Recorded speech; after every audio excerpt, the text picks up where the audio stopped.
All right, welcome again to Algebra Play Lesson 15, Subtracting Jacks is part of setup. For the objectives, we will be solving today equations using legal moves, but with the purpose of specifically doing subtraction as part of setting up. Now, then you create a master self video on solving equations using legal moves and answer independently activity pages on your worksheets. Same materials. But the worksheets, you will be working on pages 41 to 45, and then another set of 41 to 42. This is for the speed test. Take note, speed test. You have to work on this as fast as you can. Here's what you need to do. Watch the video after the next slide, and then solve pages 41 to 45 for the regular equations and 41 to 42 for the speed tests. Okay, you need, again, to use your hands on Algebra Kit.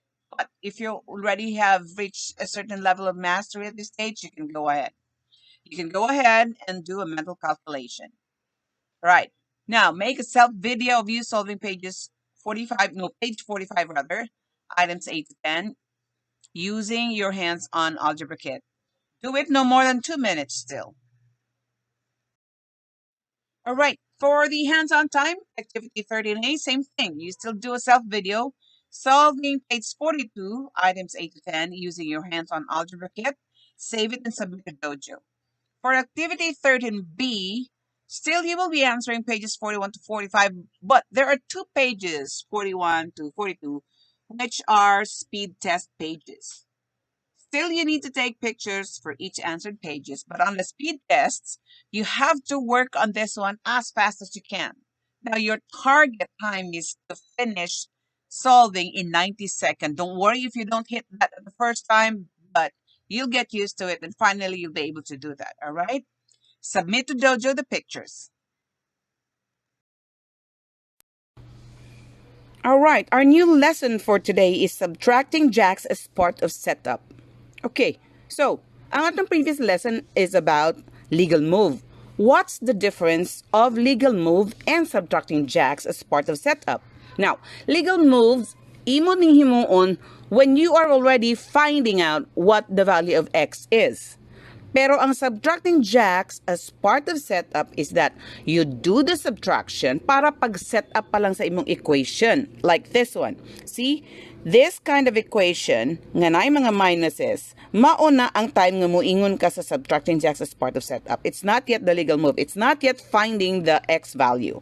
Okay, let me illustrate that to you now. 4x minus 3, meaning to say, I will put upat ka jacks here. And it says minus 3, meaning to say sa setup pa lang, imo na yung tangtangon ng 3. 1, 2, 3. Therefore, ang mabili nato is 1 lang. And then, plus 5 na cube. On the other side, it says 4x, meaning to say you put the 4x there. And it says minus 2x. So, tangtangon nimo ang duha ka x. Now, you will have only 2 x's plus 1. When you're done doing this, your equation is now ready for legal moves. So karon ang atong buhaton, himuon na nato ang mga steps sa legal moves para makuha na nato ang value sa x. And then we will find out pila di ay ang atong equivalent sa right ug left nga equation. Let's start with legal move. What I take from one side, I take from the other side. So I'll take this one. And pwede pa ba ko mag-take another nga jack? Wala na. So we go and do the legal move now for our cubes. So 5 minus 1 is, you're right, that's 4. So ato ning tangtangon, and then kini siya mahimo na siyang 4. Okay. The next step is to divide ang 4 with pila ka buok ang nibilin nga jacks. Now, we will find out unsay value sa atong x if we do that. So, 4 divided by 1 is 4. Therefore, we now can write that x is equal to 4. After nato na-identify ang atong x value which is 4, we will bring back the equation nga katong gi-set up na with the subtraction of jacks as part of the setup para karon ato na sang kuhaon pila dayang value sa atong equation. So back to our setup. 4x minus 3 isay na bilin plus 5, right? 4x minus 2 duhay na bilin plus 1. Atong substitute ni karon sa x value na 4. So 4 plus 5 is 9. And 2 times 4 is 8. Plus 1 is 9.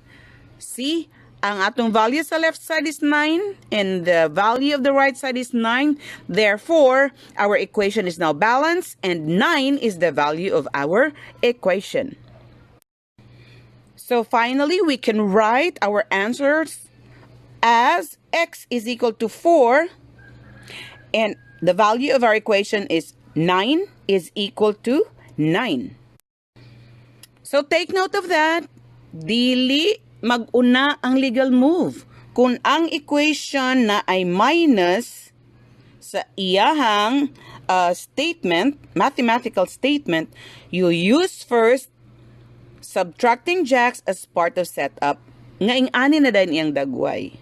After you do that, you do the legal moves for first the jacks and then the cubes. Okay? And also remember na apat sa part nga puro palang jacks, mo subtract pata og jacks. Kay naa say sunod ani nga part nga mo subtract pud ta sa dices or the numbers. So, practice by answering all the drills on your worksheets. If you have any question, like I said, si teacher ang inyong pangutan-on ana. Now, have fun solving this one. Now for the recap. 2 points here. First, subtracting as part of setup.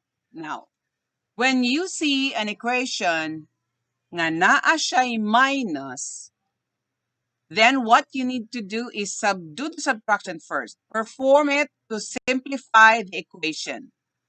And then after that, you do the legal moves, this time to find the value of your x. Okay? All right, then. I want you to work on the pages of your worksheets, and then I'll see you next meeting. Have fun!